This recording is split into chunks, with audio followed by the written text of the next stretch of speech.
Bonjour. Il est, je crois, essentiel qu'on parle de la souffrance générée par les confinements, car sinon on risque de réprimer. Et ainsi qu'on l'a vu dans la vidéo précédente, alors la souffrance émotionnelle peut devenir inconsciente et risquer d'avoir des impacts au niveau physique. Un confinement est par définition le fait d'être enfermé dans des limites étroites. Et en particulier, depuis 1970, il s'agit de l'interdiction faite à un malade de quitter sa chambre. Cependant, le terme était à l'origine employé pour signifier un emprisonnement, une peine d'isolement. Or, toutes les études sur des prisonniers sont claires, les dommages causés par un isolement prolongé sont graves et irréparables. La durée de vie en est réduite même après libération. Et encore, un prisonnier sait que c'est une peine qu'il peut encourir. Or, en 2020, c'est soudainement et de manière totalement inattendue et inédite que la moitié de la population mondiale, à savoir près de 4 milliards d'individus, se sont retrouvés en isolement pendant de longues périodes, allant de plusieurs semaines à bien plus d'un mois, seuls ou en famille, lequel vaut mieux, difficile à dire. Alors les tentatives pour solidariser autour de cet acte collectif de souffrance pour le prétendu bien de l'humanité posent question. À mon avis, savoir que tous nos proches sont enfermés fait qu'on ne peut même plus vivre en pensée à travers eux. On perd tout espoir que quelqu'un tentera de nous tirer de là, et donc c'est encore pire. Cet isolement forcé est d'autant plus un tel isolement de masse soudain, en coupant des expériences usuelles, des interactions avec l'environnement, avec autrui, en interrompant le flot de la vie, endommage la cognition qui notamment est fondée sur la comparaison avec nos expériences passées pour donner un sens au présent. Et donc endommage la formation de souvenirs. Or, notre identité, notre soi est en grande partie fondée sur nos souvenirs. Le sentiment d'irréalité même est un sentiment d'être en dehors de notre corps. Et donc les confinements ont eu un profond impact, nous dissociant du monde extérieur et de nous-mêmes. D'autant plus pour ne pas ressentir la souffrance, la frayeur, même si on n'en est pas conscient. Surtout si on n'en est pas conscient.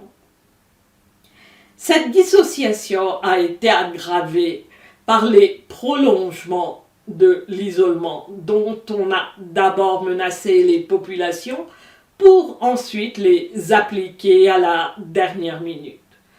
Ce n'était pas qu'on n'avait plus d'avenir, mais on était dissocié de tout passage du temps, complètement à la dérive, sans point d'attache. Et lorsqu'enfin on était libre de circuler, le masque a été rendu obligatoire et il fallait se tenir à distance d'autrui, c'est-à-dire d'autres moyens ont fait durer l'isolement et ont continué à couper les liens humains. Et comme si ce n'était pas assez, on a eu droit à une seconde période de confinement, et cela durant les fêtes qui sont justement l'occasion de se réunir, de se sentir connectés les uns aux autres. Il s'agit donc ni plus ni moins d'un événement de nature traumatisante, ou plutôt pouvant provoquer des traumatismes, c'est-à-dire menant à être figé sans capacité d'attaquer ou de s'enfuir. C'est ce qui est arrivé à la plupart, quelles qu'en soient les raisons. Pour certains, la peur de la mort, mais je ne crois pas que cela soit le cas pour tous. Et même, je dirais, Cette peur ou toute autre peur est venue un peu plus tard. Lorsqu'on est figé, du moins dans mon expérience, on n'a aucune pensée, on est totalement submergé par l'effroi. Et nous sommes tous d'autant plus dans un stress post-traumatique car nous n'avons pas pris toute la mesure de ce que nous avons vécu, même une fois libérés. Nous ne nous sommes pas vraiment débarrassés de l'énergie emmagasinée. On ne parle que très peu de cette expérience, que cela soit dans les médias quels qu'ils soient, très peu sur les réseaux sociaux et même très peu entre amis. On tente d'oublier, de ne pas y penser, de faire comme si ça n'était pas arrivé. On veut oublier les apéritifs organisés devant les écrans de smartphone, chacun se saoulant seul dans son coin, ou des activités musicales où les musiciens étaient chacun isolés chez eux. Il y a eu beaucoup de manifestations à travers le monde depuis, mais jamais concernant cette expérience inédite par sa cruauté depuis l'aube de l'humanité. Certes, il y a continuellement des guerres, des massacres impactant physiquement. Mais on l'a vu, les douleurs physiques, combien même terribles, ne sont rien pour un être humain comparées aux douleurs émotionnelles. Or, c'est justement alors que le stress post-traumatique peut prendre des proportions extraordinaires, car la souffrance émotionnelle engendrée est réprimée, c'est-à-dire poussée dans l'inconscient. Les conséquences émotionnelles et physiques en sont d'autant plus grandes. On ne sait même pas à quel point. On ne sait pas si cette souffrance n'est pas une des sources majeures de l'augmentation de toutes sortes de maladies. Comme on l'a vu, un bref épisode plus ou moins anodin comme celui que j'ai vécu et raconté dans la vidéo précédente a provoqué en moi des douleurs physiques. Alors, que peut avoir provoqué cette expérience d'isolement collective et inédite? Quelles sont les conséquences sur chacun de nous? Qui peut le savoir? Il ne faut pas négliger la dissociation, car dans sa forme la plus grave, elle déconnecte totalement de la réalité. Il s'agit alors de psychose. Combien de problèmes physiques, sociaux, émotionnels, actuels en sont des conséquences? Comme on l'a vu dans une autre vidéo, une terreur de basse intensité entrecoupée par des mesures de confinement qu'on pourrait assimiler à la tactique militaire de choc et d'effroi élaborée en 1996, considérée comme l'équivalent non nucléaire du bombardement de Hiroshima et Nagasaki, mène soit à l'apathie, soit à des paniques explosives. Les deux, je dirais, typiques de la dissociation. L'explosion survenant dès que l'angoisse qui sous-tend la dissociation est à nouveau provoquée. Et donc on peut se demander si la guerre en Palestine aurait été possible sans ces confinements qui ont été des plus sévères en Israël. L'inhumanité et la sauvagerie exceptionnelle de cette guerre sont-elles une sorte d'évacuation de toute l'énergie emmagasinée en s'en prenant à des innocents de part et d'autre? Et surtout, quelles conséquences ont les confinements sur les enfants alors que leur cerveau est en pleine formation et qu'ils n'ont pas, eux, de passé auquel se retenir? Quel sera l'impact sur les adultes qu'ils deviendront? Je doute qu'on puisse jamais le savoir. Comment savoir les causes complexes et enchevêtrées des problèmes et surtout à une telle échelle? En fait, il est même difficile d'évaluer l'impact sur soi puisqu'il est difficile de lier nos ressentis et souffrances depuis cette période à cet événement. Je ne peux que parler de moi. Lorsqu'on a été enfermé le 17 mars 2020, pour moi il s'agissait d'isolement seul chez moi alors que j'étais encore dans un état de dissociation à la suite du décès de ma mère le 23 mars 2018. Je devais me rendre dans un monastère en pleine nature pour quelques jours, pas une démarche vraiment religieuse, simplement pour me recueillir, et ça a été annulé à la dernière minute. Comme je devais aussi rendre la version finale de mon manuscrit à mon éditeur le 31 mars, je ne lisais ni les journaux, ni ne regardais les nouvelles télévisées. Je savais qu'on parlait d'une épidémie en Chine, mais un tel discours n'avait rien de nouveau. Donc, c'est avec effroi et incompréhension que j'ai appris la nouvelle du confinement la veille au soir de la part d'un voisin qui m'appelait pour me conseiller de faire des courses avant qu'on soit enfermé à partir de midi le lendemain. J'ai été saisie par la panique.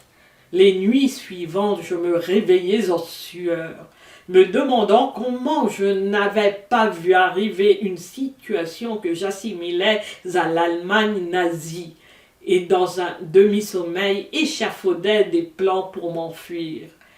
Et la panique me prenait encore plus à la gorge, me figeait dès que revenait la pensée que cette fois-ci il n'y avait nul endroit où s'enfuir car c'était la même chose au-delà des frontières.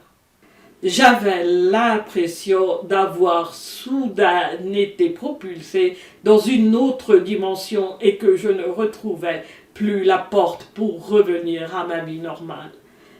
Pour faire court, j'ai perdu en 2-3 semaines tous mes amis, connaissances, tout mon milieu social, professionnel.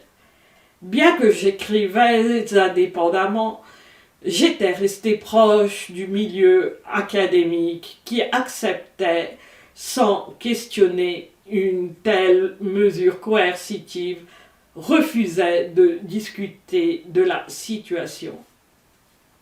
L'incompréhension de ma réaction, et je dirais même une certaine détermination à ne pas vouloir la comprendre, était, je crois, plus une réaction post-traumatique, irréfléchie, d'effroi. Comme si revenir dans la rationalité serait pire. La dissociation est sur le coup un moyen de protection. Le cerveau n'a qu'un but, nous protéger. C'est si elle dure qu'elle se retourne contre nous et devient délétère. Quoi qu'il en soit, j'ai réussi, disons par hasard, à trouver sur l'internet le site d'un média anglophone où les éditeurs ainsi que les lecteurs restaient rationnels et questionnaient. Quel ne fut pas mon soulagement! Enfin, je n'étais plus seule. D'autres dans le monde avaient eu la même réaction. On suivit des semaines d'activités fébriles où, ensemble, nous tentions de comprendre, d'analyser. Peut-être cette activité collective de presque tous les instants ont fait que j'ai pu mieux me débarrasser de toute cette énergie coincée depuis le décès de ma mère. Et je suis redevenue connectée au monde. Je me souviens soudain m'en être aperçue un jour. Donc le confinement m'a à la fois libérée d'un traumatisme tout en me traumatisant quelque peu. Peut-être pas autant que ça l'aurait pu sinon. Tout comme Sophie, je me souviens avoir soudain revu le pâle soleil de Mars. Mais contrairement à elle, je ne pouvais pas concrétiser cette expérience. Je me sentais vaguement un avec tous, mais rien de comparable avec mon expérience d'Oxford ou la sienne dont j'ai parlé dans la vidéo précédente. Vu de cet angle, le confinement ne m'a pas permis une reconnexion saine avec le monde, c'est-à-dire la seconde phase du deuil n'a pas été ce qu'elle aurait dû être. Notamment la prolongation des confinements, des fermetures de frontières, ont fait que non seulement tout mon passé s'envolait avec la perte de mon entourage, mais également l'avenir. Ma vie d'adulte a toujours été très internationale entre divers pays, et là, tout mon avenir, les conférences, les invitations et postes universitaires proposés s'évaporaient les uns après les autres. J'avais l'impression que toute ma vie s'écroulait. Mais dans mon cas, il ne s'agissait plus de dissociation, mais plus d'une sorte de vide existentiel, d'anxiété angoissante. Surtout, mes nouvelles relations étaient avec des inconnus, sous des pseudos, qui habitaient je ne sais où, que je n'avais aucun moyen de rencontrer, que probablement je ne rencontrerais jamais. Tout n'était que virtuel, pas réel, ce qui augmentait le sentiment d'irréalité que j'avais déjà. Avec le temps, j'ai développé une nausée de l'écran d'ordinateur. J'avais un grand besoin de contact physique, toucher, embrasser quelqu'un. J'avais une envie folle d'aller danser.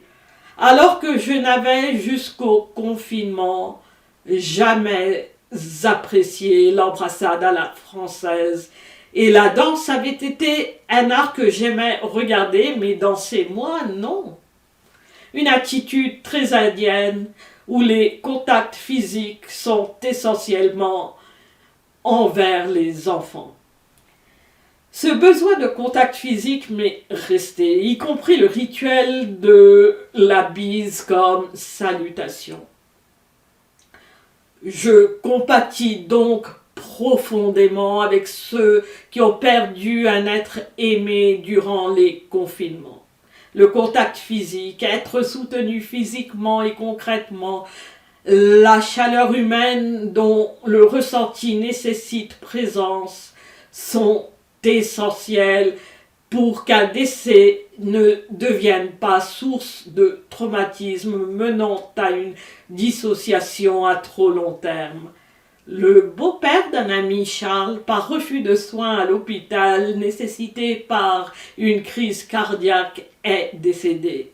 Seule sa mère a eu le droit d'aller à l'enterrement. Le prêtre est resté à distance et lui a interdit de se recueillir dans l'église. Le demi-frère de Charles, le fils du mort, qui n'a pas eu le droit d'y assister, a fait une dépression seul chez lui et n'a pas eu de thérapie, il n'a pas pu en recevoir, il n'a pas reçu les soins dont il aurait eu besoin. Charles également a changé, il a cessé tout contact, nous étions proches. Une histoire banale de 2020. Ceux-là même qui prétendent consacrer leur vie à soigner les blessures physiques et émotionnelles en toutes circonstances, même les plus dangereuses, médecins, infirmiers, secouristes, psychologues, thérapeutes en tout genre, représentants religieux, quelle que soit leur dénomination, ont abandonné l'humanité au moment même où elle avait le plus grand besoin d'eux. Ils ne l'ont pas seulement abandonné en refusant de soigner, de soutenir émotionnellement, spirituellement, Ils ont agi cruellement et participé à leur propre déshumanisation. N'est-ce pas le signe de l'ampleur du traumatisme engendré? Ce qu'on nous a fait subir est des plus cruels. Quoi de plus déshumanisant que de dissocier autrui et en l'occurrence des milliards de leur soi des uns des autres et plus généralement de l'environnement extérieur. Il serait, je crois, prudent de ne pas sous-estimer la souffrance qu'on puisse chacun ressentir depuis et de s'entraider par toutes les manières possibles, en privé et en public, de la surmonter si on veut un avenir serein pour soi et pour tous. Pour commencer, ayons de la tolérance les uns pour les autres plus que d'habitude. Peut-être que les comportements de tout un chacun sont affectés par une expérience aussi effroyable. Peut-être notre comportement l'est et on n'en est pas toujours conscient. Merci.